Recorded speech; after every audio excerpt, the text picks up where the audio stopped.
자, 우리가 교회의 본질에 대해서 지금 계속 살펴보고 있는데요. 교회의 본질, 우리 처음에 관계에 대해서 우리가 생각을 했고요.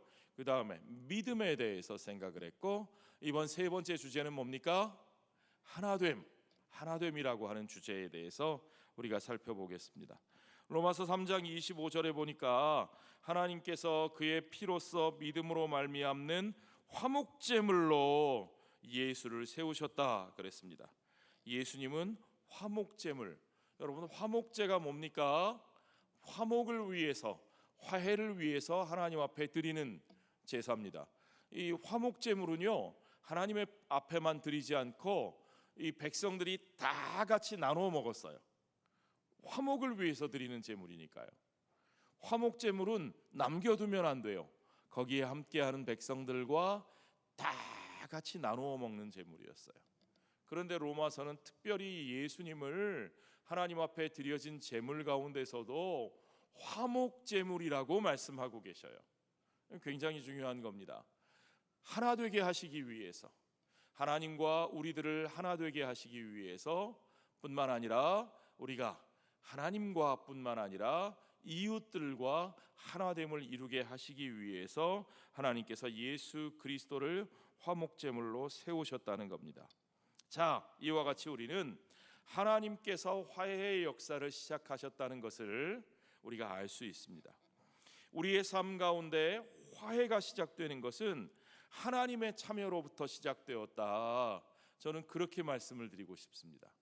하나님께서 어떻게 참여하셨는가? 자, 하나님과 인간 사이의 화해는요, 하나님이 인간의 삶에 내려오셔서 참여하시는 것으로 시작되었습니다. 그렇죠?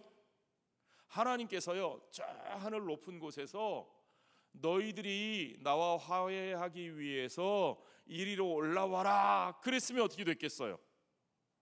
여러분, 우리가 저기 올라갈 수 있습니까? 그럴 수 없죠. 불가능한 일이에요. 우리는 그럴 수 없는 존재예요. 그래서 하나님께서 우리의 삶 가운데로 내려와 우리의 삶에 참여하시는 것에서부터 하나님과 우리 인간들 사이에 화해의 역사가 시작되었다. 우리가 그것을 믿습니다. 우리가 그것을 성육신이라고 말합니다. 성육신, 뭐라고요? 영어로는 incarnation 그럽니다. incarnate 그러면 육화되다. 이걸 그냥 있는 그대로 번역하면요, 고기가 되다 그런 말입니다. 육화되었다, 구체화되었다는 거예요. 하나님은 영이시잖아요.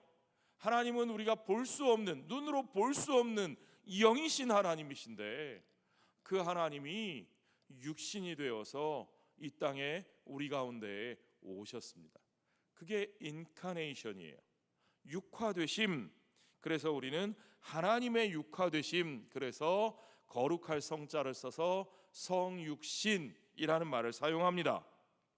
자, 인간과 하나님과의 관계 회복, 화해의 역사의 시작은 하나님의 성육신으로부터 시작되는 겁니다. 하나님이 사람이 되셨습니다. 그 사람이 무슨 신분이 낮은 사람이든 높은 사람이든 상관없이요, 무슨 하나님이 왕가에 태어나셨든 목수의 아들로 태어나셨든 사실 그게 중요한 건 아니에요. 하나님이 목수에 태어나신 아들로 태어나셨다는 사실이 더 놀라운데, 서로 왕의 아들로 태어나신다고 해서 하나님께서 무슨 대단한 존재로 나신 겁니까? 아니죠. 하나님이 출세하신 겁니까? 아니죠. 신분에 상관없이 어떤 존재의 사람으로 오셨든지 간에 하나님께서 사람이 되셨다는 것 자체가 정말 엄청나게 자신을 비하하신 겁니다. 그렇죠? 그래서 신학자들은 그것을 하나님의 자기 비하 그럽니다. 하나님께서 이 땅에 오시되, 그것도 가장 낮은 자리에 목수의 아이로 이 땅에 오셨습니다. 더 우리가 알아야 할 것은요, 하나님께서 이 땅에 오시는데 저와 여러분이 태어날 때의 모습과 똑같은 아기의 모습으로 태어나셨어요. 그렇죠? 그것도 아기 중에서도 하필이면 아직 결혼식도 올리지 않았고 아직 어디 거처도 마련하지 못해서 구유의 아기를 누일 수밖에 없는 그 정말 가난하고 어리고 연약한, 의지할 데 없는, 그래서 누군가의 환대가 반드시 필요한, 그렇죠, 그런 마리아와 요셉의 아이로 태어나셨다는 겁니다. 예수님은 이 땅에 오실 때부터 환대가 필요한, 돌봄이 필요한 가장 연약한 존재로 이 땅 가운데 오셨습니다. 정말 그야말로 우리 가운데 누구보다도 더 낮은 자의 모습으로 우리 모든 사람의 삶의 고통을 체험할 수밖에 없는 그 자리로, 그 삶 속으로 하나님이 들어오셨다는 거죠.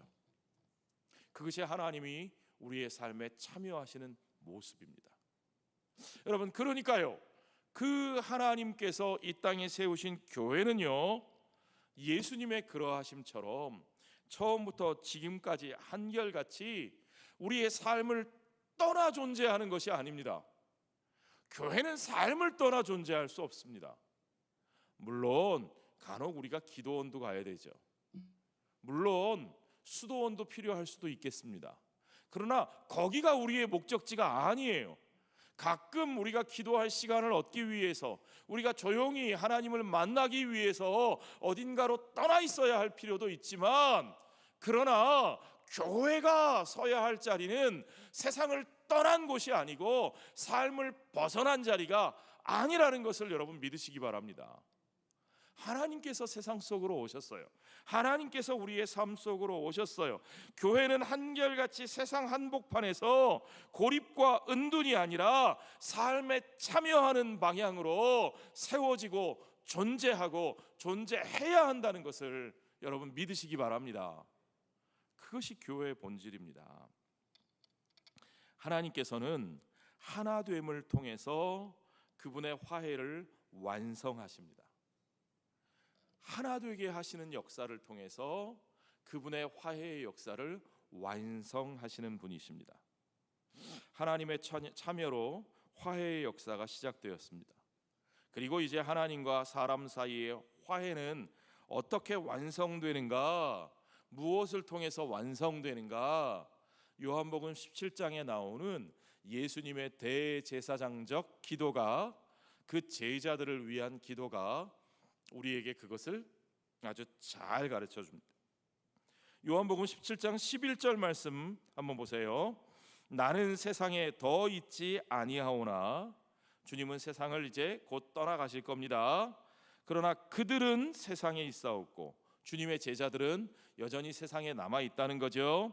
나는 아버지께로 가옵나니 거룩한 아버지여, 내게 주신 아버지의 이름으로 그들을 보존하사 우리와 같이 그들도 하나가 되게 하옵소서. 여기서 우리는 누구예요? 여기서 우리는 성부 하나님과 성부 하나님 아버지께 기도하고 계시는 성자 예수 그리스도 자신이십니다. 아버지와 아들, 하나님과 예수님, 그걸 지금 그 이 위에 하나님을 예수님은 지금 우리라고 표현하셔요. 그런데 그 우리가 어떤 관계라고요? 하나라는 거예요. 아버지와 내가, 우리가 하나인 것처럼 그들 주님의 제자인 그들, 이 땅에 남아있는 그들도 하나가 되게 하옵소서. 그것이 예수님께서 제자들을 위해 기도하신 기도의 목적이라는 겁니다. 주님이 우리에게 바라시는 것은 뭐예요? 누구의 관계처럼? 아버지 하나님과 예수 그리스도의 관계처럼. 그러니까 성삼위 하나님의 서로 하나 되심과 같이 이 땅에 사는 주님의 제자인 우리들도 그 관계를 닮은 하나됨의 관계를 이루고 그 하나됨의 관계에 참여하기를 누가 원하신다고요? 예수님이 원하고 계시다는 사실을 여러분 믿으시기 바랍니다. 요한복음 17장 21절에도 보면 아버지여, 아버지께서 내 안에 내가 아버지 안에 있는 것 같이 그들도 다 하나가 되어. 여기서 아주 구체적으로 말씀하시죠. 아버지께서 누구 안에? 예수님 안에. 예수님께서 누구 안에? 아버지 하나님 안에. 그래서 성부가 성자 안에 계시고 성자가 성부 안에 계시고 성부와 성자가 서로 온전한 친밀함으로 하나이시라는 거죠. 그렇습니다. 그런데 더 놀라운 건 성부와 성자가 하나이신 것 같이 그들도 하나가 돼요. 그 하나님의 관계가 우리 안에서도 이루어져 우리가 그와 같은 관계를 이루어 우리가 또한 누구 안에 있어요? 성부, 성자, 성령 하나님, 성삼위일체 되신 하나님 안에 있어서 우리 안에 있게 하사 그러셨잖아요. 우리 안에 있게 하사 우리가 그 성삼위 하나님 안에 있어서 세상으로 아버지께서 나를 보내신 것을 알게 하옵소서. 그래서 궁극적인 그 다음 목적은 뭐예요? 우리가 하나님 안에 성삼위 하나님의 그 관계 속에 우리가 참여함으로써 우리의 삶 속에 그 관계가 드러나게 될 거 아니에요. 우리의 삶 속에 그러한 관계가 드러나게 되면 어떤 일이 일어나요? 세상이 무엇을 깨닫게 되느냐? 아하, 저들이 하나님 아버지께서 이 땅에 보내신 사람들이구나. 아하, 하나님께서 정말 예수 그리스도를 이 땅에 보내셨구나 하는 그 사실을 뭘 보고요? 서로 하나 되어 하나님의 관계에 참여하는 우리들의 무엇을 보고? 관계를 보고 사람들이 그것을 믿게 한다는 겁니다. 그러니까 이 말씀의 결론은 뭐예요? 사람들은 무엇을 보고 예수 그리스도를 믿게 돼요? 우리의 무엇을 본다고요? 관계. 사람들은 우리가 전하는 그냥 말만 믿고 예수 믿는 게 아니라 우리가 어떠한 관계를 이루며 살아가는가를 보고 그걸 보고 예수를 믿게 된다는 거예요. 믿으시면 아멘 하시기 바랍니다. 이 말씀이 여러분에게 정말 깊이 와닿기를 원합니다. 그리스도인들에게는 그렇게 관계가 중요합니다. 주님은 우리가 그렇게 하나님 닮은 하나됨을 이루기 위하여 성삼위 되신 하나님의 관계에 참여하고 그 관계를 드러내기 위하여 우리를 위하여 기도하시고 우리를 위하여 자신을 내어주신 거예요. 우리를 위하여 화목제물로 자신을 드리셨다는 거예요. 바로 그 하나됨을 위해서. 그러니까 예수님이 자신을 드려 피 흘려 십자가에 죽으신 것은요, 그냥 단순히 나 개인이 예수님 믿고 죄사함 받아 천국 가게 하기 위한 것만이 아니고 로마서 3장 25절이 말하고 있는 것처럼 우리들로 하여금 주님 안에서 하나가 되게 하시기 위해서 화해의 역사, 하나됨을 이루기 위해서 주님이 화목제물로 돌아가셨다는 사실을 여러분 분명히 아셔야 합니다. 자, 이 하나됨은요, 그렇게 삼위일체 하나님이 서로 사랑하시는 그 사랑으로 우리를 초대하는 것입니다.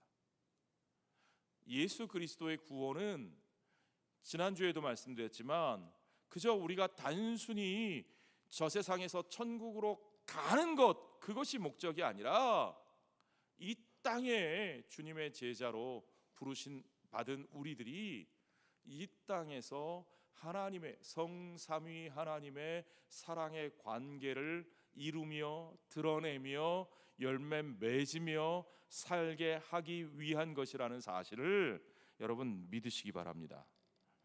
그러니까 여러분 그 관계를 중요하게 여기지 않고 그 관계를 부인하고 그 관계를 피해서 살아가면 여러분은 그리스도의 구원을 어쩌면 받아들이고 있지 않는 것인지도 모릅니다. 여러분, 이거 굉장히 심각하게 생각하셔야 됩니다. 그리스도께 속한 믿음의 공동체가 서로 사랑하는 모습을 통해서, 결국 그 모습을 통해서, 그 관계의 모습을 통해서 세상이 하나님을 알게 되는 겁니다. 그러니까요, 여러분, 세상 사람들이 예수님을 부정하고 받아들이지 않고 거부하게 되는 가장 큰 이유는 뭐냐? 그건 두말할 것도 없습니다. 교회의 분쟁과 분열입니다. 교인들끼리 서로 싸울 때, 그게 여러분 전도를 막고 선교를 가로막는 제일 큰 원인입니다. 많은 분들이 복음의 전파를 가로막는 무슨 방해물이 무슨 공산주의, 무슨 동성애, 무슨 현대, 무슨 어떤 이런 외부적인 어떤 요인이라고 생각하시는 분들이 참 많은 것 같아요. 물론 그런 잘못된 사상들 우리가 거부하지요. 우리가 막죠. 반대하죠.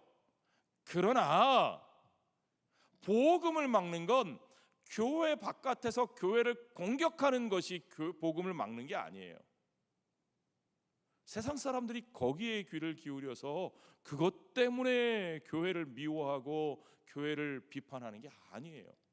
그것 때문에 교회를 떠나는 게 아니에요. 여러분, 잘 생각해 보십시오. 여러분 주위에 한번 생각해 보십시오.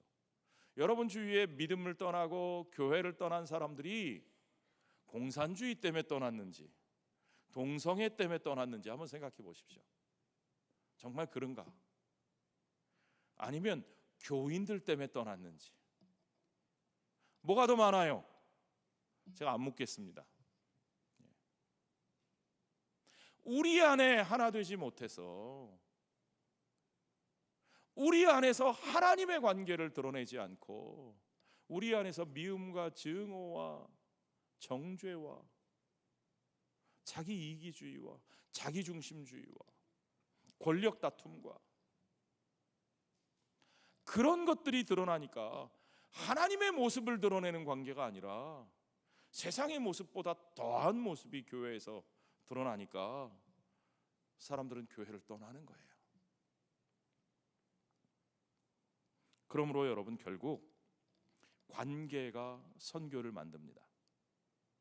한 번 더 말씀드리면 사귐과 선교는 둘이 아니라 하나인 것을 믿으시기 바랍니다. 그리스도 안에서 온전한 사귐, 교제, 관계, 공동체를 소중하게 여기지 않는 사람이 복음을 전하는 선교에 헌신할 수 있다? 천만의 말씀 만만의 공떡입니다. 그럴 수 없습니다. 여러분, 사귐과 선교의 본질은 하나라는 사실을 분명히 기억하시기 바랍니다. 교회에는 두 가지 성례가 있습니다. 우리가 교회의 본질에 대해서 공부하고 있으니까요. 교회에는 성례, 거룩한 예식이 두 가지가 있어요. 자, 그 두 가지 성례가 뭐죠? 여러분, 세례문답할 때 다 배우셨어요. 두 가지가 뭡니까? 세례와 성찬이죠. 그렇죠? 천주교에는 7성례가 있어요. 많아요. 천주교에서는 혼배성사, 결혼식도 성례고, 종부성사, 장례식도 성례고, 여러 성례가 있지만 7성례가 있지만 우리 개신교, 개혁교회에서는, 우리 장로교회에서는 두 가지 성례만 인정합니다. 나머지가 안 중요하다는 것이 아니라 주님이 직접 제정하신 성례, 세례와 성찬이죠. 그렇죠? 자, 그런데 이 세례와 성찬 예식 모두가 다 그 중요한 핵심 본질은 하나됨이라는 거예요. 세례의 본질도 하나됨이고 성찬의 본질도 하나됨이에요, 여러분. 이걸 아셔야 돼요. 골로새서 2장 12절 말씀, 너희가 세례로 그리스도와 함께 장사되고, 함께가 나오죠. 또 죽은 자들 가운데서 그를 일으키신 하나님의 역사를 믿음으로 말미암아 그 안에서 함께 일으키심을 받았느니라. 함께 장사되고 함께 일으키심을 받고, 누구와 함께? 그리스도와 함께. 세례는 한마디로 말하면 그리스도와 하나 되는 거예요. 그리스도와의 연합, union with Christ. 세례는 그리스도와의 연합인데 그 구체적인 의미는 그리스도와 함께 장사되고, 죽어서 묻히는 거예요. 그렇죠? 장사되고 그리고 함께 일으키심을 받는 겁니다. 그리스도와 함께 다시 사는 겁니다. 그러니까 세례는 죽었다 사는 것인데, 누구와 함께 죽고? 그리스도와 함께 죽고 그리스도와 함께 다시 사는 거예요. 나 혼자 죽는 것도 아니고 나 혼자 다시 사는 것도 아닙니다. 그리스도와 연합하여 그리스도와 함께 죽고 그리스도와 함께 다시 사는 게 세례예요. 그러니까 우리가 공적으로 고백하고 세례를 받음으로써 우리는 그리스도와 연합하고 그리스도의 몸인 교회의 일원으로 연합하는 거예요. 우주적 교회의 일원으로, 그리스도의 몸된 교회의 지체로 우리가 연합되는 거예요. 하나님의 집의 권속이 되는 거예요. 하나님의 가족이 되는 거예요.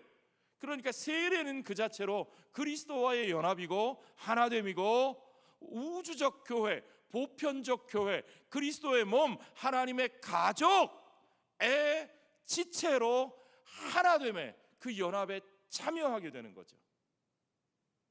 세례의 의미는 그러니까 시작부터 끝까지 다 함께함, 연합함입니다. 혼자 하는 게 아니에요. 혼자의 삶이 아니에요. 세례받은 그 순간 우리는 연합된 존재, 하나된 존재가 되었다는 사실을 여러분 믿으시기 바랍니다. 여러분이 세례받은 사람이라면, 세례교인이라면 여러분은 혼자일 수 없습니다. 여러분의 인생은 여러분 혼자의 것이 아닙니다. 에베소서 2장 19절에서 보면, 그러므로 이제부터 너희는 외인이 아니요 나그네도 아니요 오직 성도들과 동일한 시민이요 하나님의 권속이라. 권속이라는 말은 오이코스, 식구라는 말입니다. 식구. 성찬도 마찬가지입니다. 우리가 성찬에 참여할 때 우리는 예수 그리스도의 몸과 피에 참여함으로써 그리스도의 구속의 은총으로 그분과 하나 되는 것을 날마다 체험하는 겁니다. 성찬 받을 때마다 그걸 확인하고 체험하는 겁니다. 하나님이 우리의 죄를 이미 사하셨음을 확신하고 영생의 소망을 새롭게 하는 거죠. 그렇게 영생의 소망을 새롭게 하는 성도들과 함께 떡과 잔에 참여하는 교회 가족. 여러분, 함께 먹고 마시는 자들을 식구라고 제가 늘 말씀드리잖아요. 식구로, 한 가족으로 함께 하는 것을 확인하는 거예요. 자, 이제 그리스도의 이름으로 모이는 모든 그리스도인들이 한 식구, 한 가족, 한 피바다 한 몸 이룬 형제요 자매임을 확인하는 자리가 바로 성찬입니다. 그리고 이제 복음의 증인으로 살아갈 수 있는 은혜를 확인합니다. 그건 뭐냐?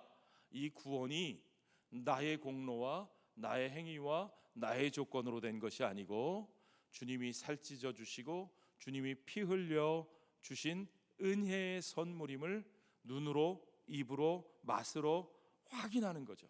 오감으로 확인하는 거죠. 그것이 은혜의 선물로 주어졌음을 확인하기에 이제 우리는 은혜로 나눌 수밖에 없는, 대가를 요구할 수 없고 권리를 주장할 수 없고 은혜로 받은 것을 은혜로 나누어야 하는 자임을 확인하는 자리가 바로 성찬입니다. 그러니까 결국 성찬은요, 교회의 두 본질, 사귐과 선교의 의미가 정말 완벽하게 그 예식 속에 담겨 있는 그 의미인 것을 여러분들이 늘 기억하셔야 됩니다. 고린도전서 11장 23절부터 보면 사도 바울이 그 성찬의 의미를 우리에게 분명하게 가르쳐 주고 있습니다. 내가 너희에게 전한 것은 주께 받은 것이니 곧 주 예수께서 잡히시던 밤에 떡을 가지사 축사하시고 떼어 이르시되 이것은 너희를 위하는 내 몸이니 이것을 행하여 나를 기념하라 하시고 식후에 또한 그와 같이 잔을 가지시고 이르시되 이 잔은 내 피로 세운 새 언약이니 이것을 행하여 마실 때마다 나를 기념하라 하셨으니 너희가 이 떡을 먹으며 이 잔을 마실 때마다 주의 죽으심을 그가 오실 때까지 전하는 것이라. 우리에게 그것을 거저 나누고 거저 전할 책임이 있는 거죠. 우리가 그 은혜를 거저 선물로 받은 자들이니까요. 고린도전서 10장 16절에는 우리가 축복하는 바 축복의 잔은 그리스도의 피에 참여함이 아니며 우리가 떼는 떡은 그리스도의 몸에 참여함이 아니냐. 우리를 위해 흘리신 그리스도의 피에 참여하는 자가 되고 우리를 위하여 찢기신 그리스도의 몸에 참여하는 자가 된다는 것. 여기서도 성경은 참여라는 말을 강조하고 있습니다. 관계죠, 관계. 우리는 그 은혜에 참여하는 자가 되었습니다. 그러므로 우리는 그 은혜로 다른 사람들을 참여시킬 책임이 있는 사람들입니다. 믿으시면 아멘 하십시오. 우리가 그들을 그 은혜로 품어야 할 당연한 이유가 여기에 있는 겁니다. 내가 왜 그들과 엮여야 돼? 내가 왜 그들을 품어야 돼? 내가 왜 그들을 챙겨야 돼? 그리스도가 우리를 그렇게 품으셨고 그리스도가 우리를 그렇게 챙기셨고 우리가 그리스도의 피에 그리스도의 몸에 참여한 자가 되었기 때문에 우리는 그들도 그 은혜에 참여할 수 있도록 우리가 그들을 품고 그들에게 나누는 것이 마땅하다는 겁니다. 그 하나됨을 이루기 위하여 그 하나됨을 향하여 우리가 나아가야 하는데 그 출발점은 곧 코이노니아, 곧 참여입니다. 사도 바울이 그리스도의 피에 참여함이 아니냐, 그리스도의 몸에 참여함이 아니냐 할 때 그 참여라는 말이 코이노니아라는 단어가 사용됩니다. 그게 코이노니아예요. 우리가 오늘날 교제, 친교라는 의미로 번역하는 말이 바로 코이노니아입니다. 자, 그러니까요. 교제와 친교가 그렇게 중요한 거예요. 여러분, 나는 하나님 말씀만 들었으면 됐어.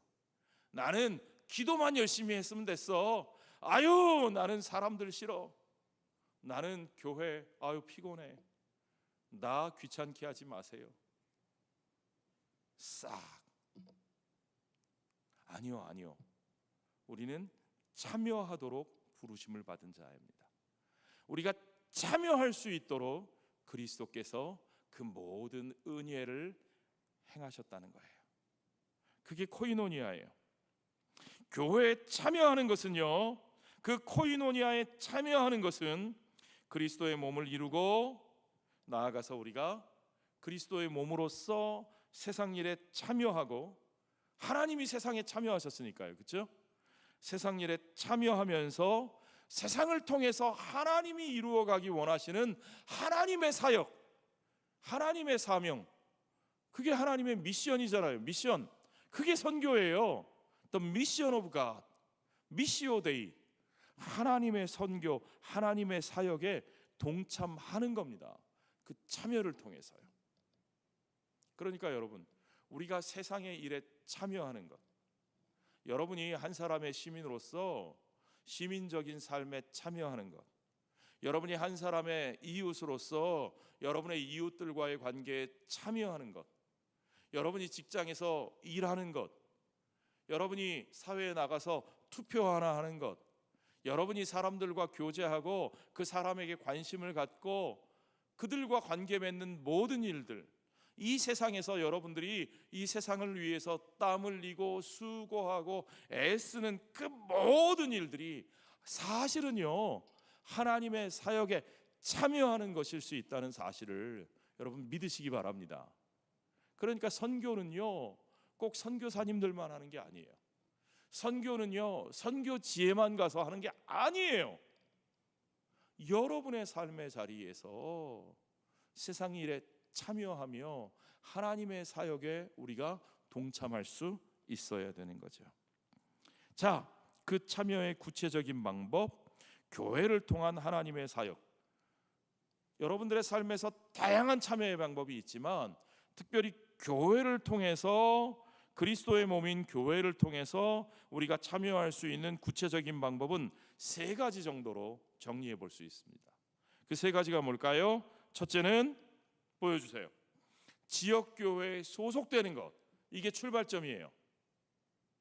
아까 우리가 그리스도 안에서 세례를 받는 그 순간 우리는 우주적 교회의 일원이 된다 그랬죠. 그러나 우주적 교회뿐만 아니라 우리가 또 한 가지 교회에 참여하는데 로컬 처치, 이 땅에 세워진 지역 교회에도 우리가 소속되는 것이 중요하다는 거예요. 우주적 교회는 뭐냐? 보이지 않는 교회예요.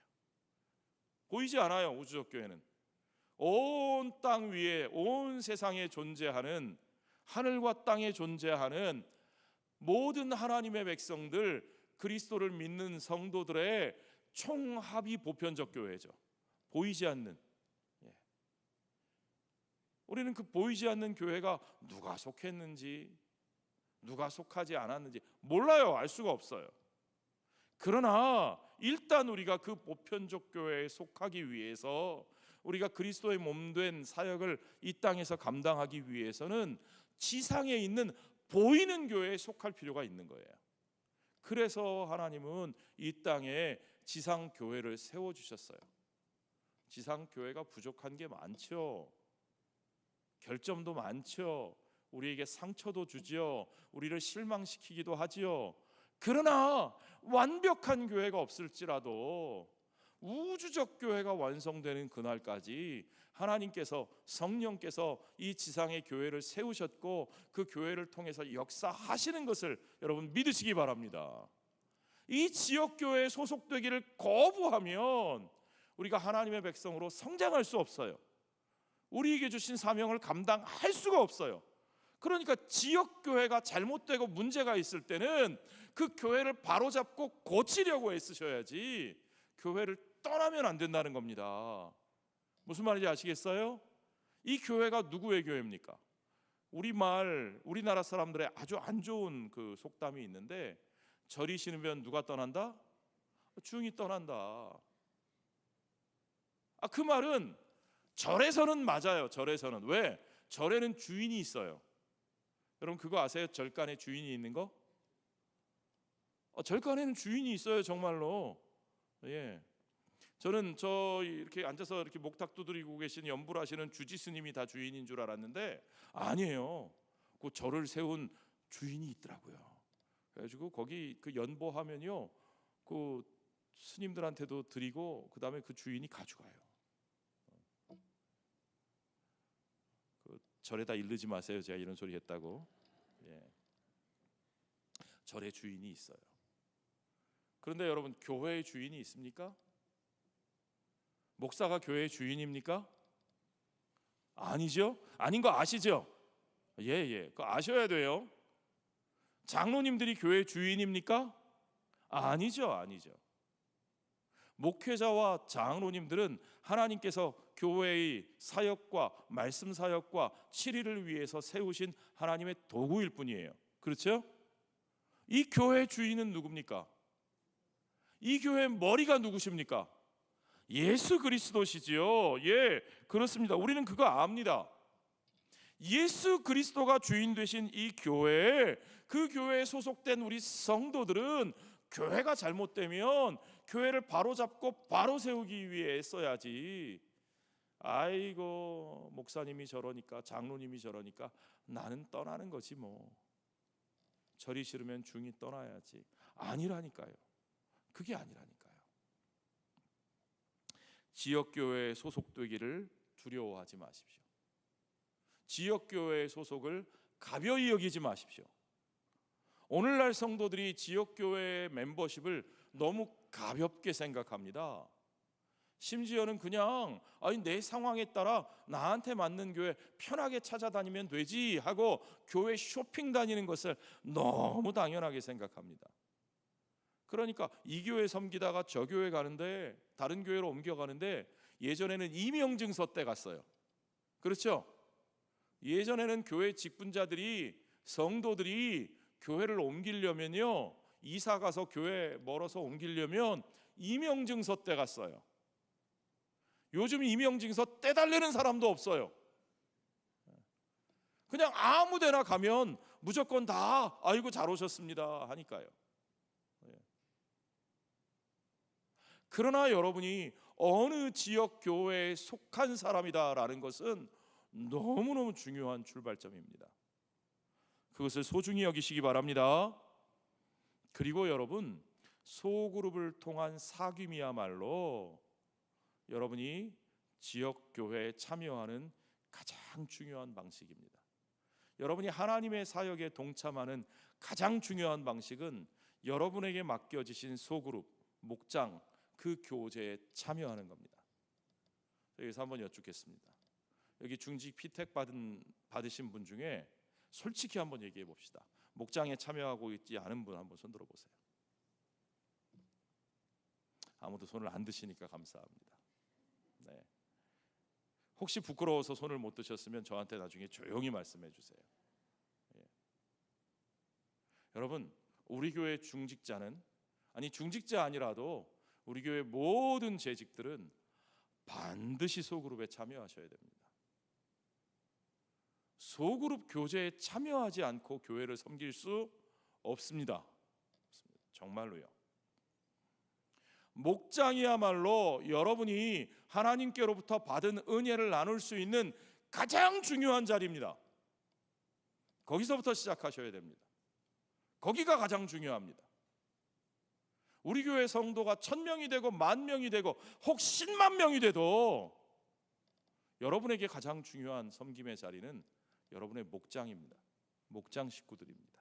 그곳에서 그들과 함께하는 삶입니다. 제 마음에 있는 소원은요, 적어도 우리 교회 중직자들이라면 모두 다 목자 되시기를 원합니다. 우리 교회 중직자들은 전부 다 목자의 역할을 감당하시기를 부탁드립니다. 혹 지금 그렇게 못하고 있으셔도 그렇게 되기를 기도하세요. 지금부터 기도하세요. 하나님, 내가 목장을 섬길 수 있게, 목장을 이끌어 나갈 수 있도록 하나님 나에게 축복해 주시기를 기도하십시오. 그리고 여러분에게 주신 달란트를 따라 마지막 세 번째, 보여주세요. 1, 2, 3 있었잖아요. 그렇죠? 예. 여러분의 달란트를 따라 은사를 쫓아 섬기는 일에 참여하는 겁니다.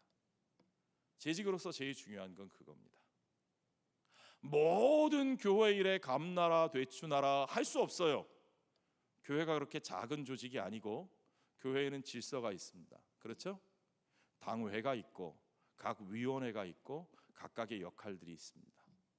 재직들에게 요구되는 가장 중요한 역할은요, 물론 재직회 자리를 통해서 교회 전체적인 재정의 출납과 교회 전체적인 목회 운영에 대해서 보고받기도 하고 보고하기도 하고 확인하기도 하고 다 재직회를 통해서 우리가 투명하게 참여할 수 있지요.